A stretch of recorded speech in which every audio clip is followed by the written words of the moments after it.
నమస్తే అండి. నేను మీ doctor Kishore Kumar. So, last వీడియోలో స్పెర్మ్ కౌంట్ ఇంక్రీజ్ అవ్వడానికి ఏ ఆహార నియమాలను పాటించాలి? ఏ ఆహారాన్ని తీసుకోవాలి? అంటే అలా పెరగకపోవడానికి గల కారణాలేంటి? అన్న విషయాల్ని మీకు చెప్పాను గదా! ఈరోజు మెన్ ఒక వైటాలిటీని పెంచేటటువంటి, స్పెర్మ్ కౌంట్‌ని పెంచేటువంటి ఫుడ్స్ ఏమున్నాయో ఇప్పుడు మీకు చెప్తాను చూడండి. ప్రోటీన్. మీ యొక్క స్పెర్మ్ కౌంట్ ఇంక్రీజ్ అవ్వాలన్నా, మీ యొక్క మెన్ వైటాలిటీ పెరగాలన్నా ముఖ్యంగా కావాల్సిందేంటి? ప్రోటీన్ చాలా అవసరం. కాబట్టి ఇది ఎక్కడ దొరుకుతుంది ప్రోటీన్సు? నేను ఇచ్చే డైట్‌లో కూడా కిట్‌తో పాటు డైట్ కూడా ఇచ్చేటప్పుడు ఎగ్స్ తినండి, ఎందుకు తినట్లేదు, తిన్నారా లేదా అని ఎందుకు ప్రత్యేకించి 2, 3 సార్లు ఎందుకు అడుగుతానంటే, ఈ ప్రోటీన్ అనేటటువంటిది చాలా అవసరం. కాబట్టి అది ఎగ్స్‌లో, ఫిష్‌లో, లెగ్యూమ్స్‌లో సో, ఇవన్నీ కూడా ఉంటాయి. అంటే ఏమిస్తుంది ప్రోటీన్ అంటే, ప్రోటీన్‌లో ఉండేటువంటి బెనిఫిషియల్ అమైనో యాసిడ్స్ అన్నీ కూడా టెస్టోస్టెరాన్ అండ్ స్పెర్మ్ ప్రొడక్షన్‌కి యూజ్ అవుతది. అందుకు ప్రోటీన్ తినడమని చెప్తున్నాను నేను. అందుకు మా యొక్క కీషో ప్రోటీన్ వాడమని ఎందుకు చెప్తున్నాను అంటే, మేమేదో అమ్ముకోవడానికి కాదు. ఆ ప్రోటీన్ అనేటటువంటిది మీ యొక్క టెస్టోస్టెరాన్‌ని, స్పెర్మ్ కౌంట్‌ని ఇంక్రీజ్ చేస్తది కాబట్టి చెప్తున్నాను. లేదు, మీరు ఎగ్స్ తినండి. రోజుకు 2, 3 కంపల్సరీ మీరు యాడ్ చేసుకోండి. వారానికి 2, 3 సార్లు చికెన్ తినండి. ఈ ఈ ఎప్పుడైతే గనక మీ ప్రోటీను సమృద్ధిగా గనక మీ శరీరానికి అందిందో, ఈ యొక్క స్పెర్మ్ కౌంటు, టెస్టోస్టెరాన్స్ అనేటువంటి ప్రాబ్లమ్స్ తగ్గిపోతాయి. అర్థమైందండి. అంటే ఎంత తినాలి సార్? ఎంత తినాలి? సపోజ్ 60 కేజీలు ఉన్న వ్యక్తి ఉన్నాడనుకోండి. 60 గ్రాములు ప్రోటీన్ తినాలి రోజుకి. అంటే 0.8 gram to 1 gram of protein per KG weight of body తినాలి. అంటే సపోజ్ 1 గ్రామ్ తినాలనుకున్నప్పుడు 60 కేజీలు వెయిట్ 60 తినాలి, 60 గ్రాములు తినాలి. 70 కేజీలు ఉన్న వ్యక్తి 70 గ్రాములు తినాలి కదా!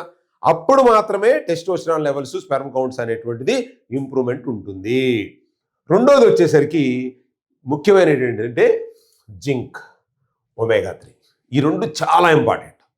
సో, దేంట్లో దొరుకుద్ది? చాలా వీడియోస్ చెప్పాను. మళ్ళీ చెప్తాను. ఎందుకంటే ఈ యొక్క మెన్స్ హెల్త్‌కిను, ఫుడ్‌కి సంబంధించింది కాబట్టి నేను చెప్పేదేంటంటే పంప్కిన్ సీడ్స్‌లో ఎక్కువగా ఉంటుంది. అందుకనే మా డైట్‌లో కూడా చెప్తూ ఉంటాను. వాల్‌నట్స్ ఎక్కువగా ఉంటుంది. వాల్‌నట్స్ కొంచెం కాస్ట్‌లీ కాబట్టి నేను పంప్కిన్ సీడ్స్ తినమని చెప్తాను. దీనివల్ల కూడా స్పెర్మ్ క్వాలిటీ ఇంప్రూవ్ అవుతుంది. టెస్టోస్టెరాన్ ఇంప్రూవ్ అవుతుంది. ఎప్పుడైతే వాల్‌నట్స్ తీసుకుంటున్నామో మీ యొక్క కార్డియోవాస్కులర్ హెల్త్ కూడా ఇంప్రూవ్ అవుతుంది. బ్లడ్ వెజల్స్ ఆ యొక్క రిలాక్సేషన్ వచ్చి బ్లడ్ వెజల్స్ కూడా ఇంప్రూవ్ అవుతాయి. కాకపోతే కొంచెం కాస్ట్లీ, పర్వాలేదు, హెల్త్ కంటే ఇంపార్టెంట్ ఏముంది. కాబట్టి మీరు పంప్కిన్ సీడ్స్, ఈ యొక్క వాల్నట్స్ కనుక మీరు రెగ్యులర్గా మీ డైట్లో కనుక మీరు పెట్టుకోగలిగితే ఏమవుతుందంటే zinc and omega 3 rich food అవి రావటం వల్ల మీ స్పెర్మ్ కౌంట్ అనేటువంటిది ఇంక్రీజ్ అవుతుంది. ఓకే.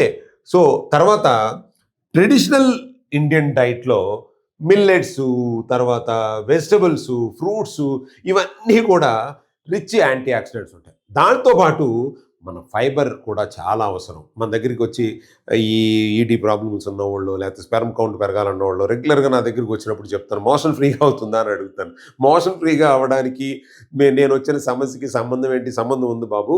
సో, ఎందుకంటే మీ గట్ చాలా important. This is the second brain. This is second brain అని చెప్తాం. కాబట్టి గట్ గనక ప్రాపర్‌గా ఉంటే మీ మొత్తం సిస్టమ్ అంతా ప్రాపర్‌గా ఉన్నట్టు అవుతుంది. కాబట్టి మోషన్ ఫ్రీగా అవ్వాలి. కాబట్టి నేనేమని చెప్తాను, ఫైబర్ ఉందా? ఫైబర్ తీసుకుంటున్నారా? 2 కీరా తినండి. లేకపోతే మన కీషో ఫైబర్‌ని ఇవ్వండి మోషన్ ఫ్రీ కావడానికో, లేదా త్రిఫలా క్యాప్సూల్స్ ఇవ్వండి. వాళ్ళని వాడమని చెప్పండి. మా న్యూట్రిషనిస్ట్‌లకి, డైటీషియన్‌లకి నేను ఎందుకు చెప్తాను అనంటే, మీ గట్ ఫ్రీగా ఉండాలి. పొద్దున్నే సహజ సిద్ధంగా గనక మీ శరీరాన్ని మిమ్మల్ని లేపి బాత్రూమ్‌కి తీసుకెళ్ళగలిగితే చాలా వరకు ప్రాబ్లమ్స్ సాల్వ్ అవుతాయి. దాంట్లో మీ సెక్సువల్ ఎన్హాన్స్‌మెంట్ కూడా ఇంప్రూవ్ అవుతుంది. కాబట్టి ఫైబర్ రిచ్ ఫుడ్ అనేటువంటిది చాలా అవసరం. మైక్రో న్యూట్రియంట్స్ కావాలి కదా! అందుకే కదా మనం మనం కిట్‌లో ఇచ్చేదేంటి, ఈ విస్ మిక్స్ అనేటువంటిది ఎందుకు ఇస్తాము? మైక్రో న్యూట్రియంట్స్ డెన్స్ ఉన్నటువంటి 1 గ్రామ్‌లో పెట్టాం. కాబట్టి రిచ్ మైక్రో న్యూట్రియంట్స్ ఉన్నటువంటిది ఎంఎన్‌పి, మైక్రో న్యూట్రియంట్ పౌడర్ అంటారు దాన్ని. అది మేము ఇస్తూ ఉంటాం.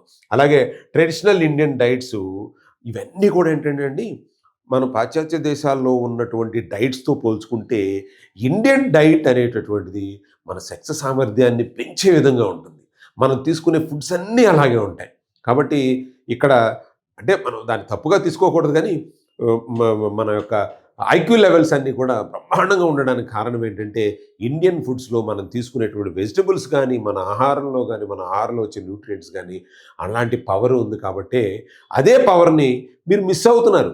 అంటే మీరు సరిగ్గా పోషకాలతో కూడినటువంటి ఆహారాన్ని తినట్లేదు. మీరేదో బతకడానికి తిన్నట్టుగా తింటున్నారు గానీ, మీ సెక్స్ సామర్థ్యాన్ని పెంచుకునే విధంగా పోషకాలు మీ శరీరానికి అందట్లేదు కాబట్టే సెక్స్ సామర్థ్యం తగ్గిపోయింది. అలాగే మీ స్పెర్మ్ కౌంట్స్ తగ్గిపోయినట్టు జరుగుతుంది. కాబట్టి పోషకాహార లోపంతో మీ సమస్యను భర్తీ చేయొచ్చు.